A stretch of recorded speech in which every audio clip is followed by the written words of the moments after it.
앞선 4편에서는 블로그가 노출의 공간이 아니라 확인의 공간이라는 점을 살펴보았습니다.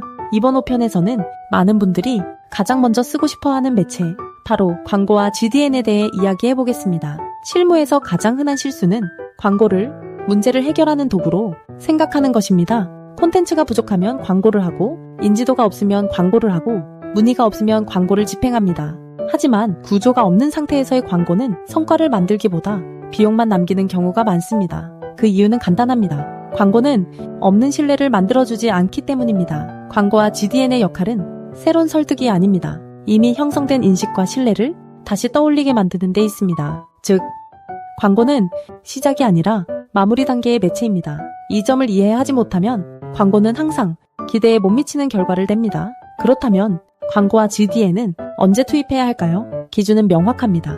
이미 한 번 이상 이야기가 전달된 이유입니다. 유튜브를 통해 이 회사의 관점과 기준을 한번 접했고, 인스타그램이나 다른 콘텐츠에서 이름을 다시 보았으며, 블로그나 정보형 콘텐츠에서 내용을 확인한 이유입니다. 이 상태에서의 광고는 전혀 다른 역할을 합니다. 광고는 설명하지 않아도 되고 설득하지 않아도 됩니다. 그저 같은 메시지를 다시 보여주면 됩니다.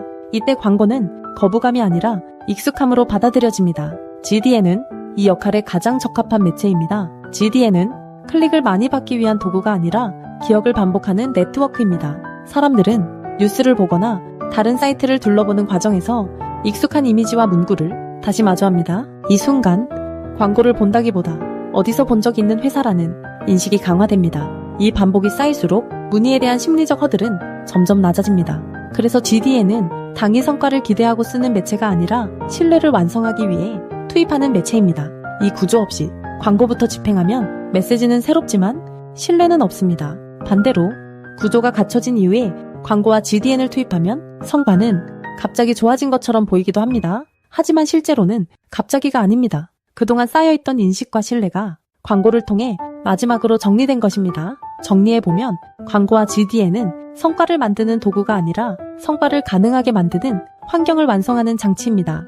그래서 광고 전략은 예산의 문제가 아니라 타이밍의 문제입니다. 언제 광고를 할 것인가 보다 지금 광고를 해도 되는 상태인가를 먼저 판단해야 합니다. 이 기준이 서지 않으면 광고는 언제나 비싸고 어렵게 느껴질 수밖에 없습니다. 다음 편에서는 이 모든 매체를 하나의 콘텐츠로 어떻게 묶어야 비용이 아니라 자산으로 남는지를, 즉 매체 전략 시리즈의 마지막 편, 통합 운영 구조를 정리해 보겠습니다. 한 곳에서 한 번에 한 방향으로 에드문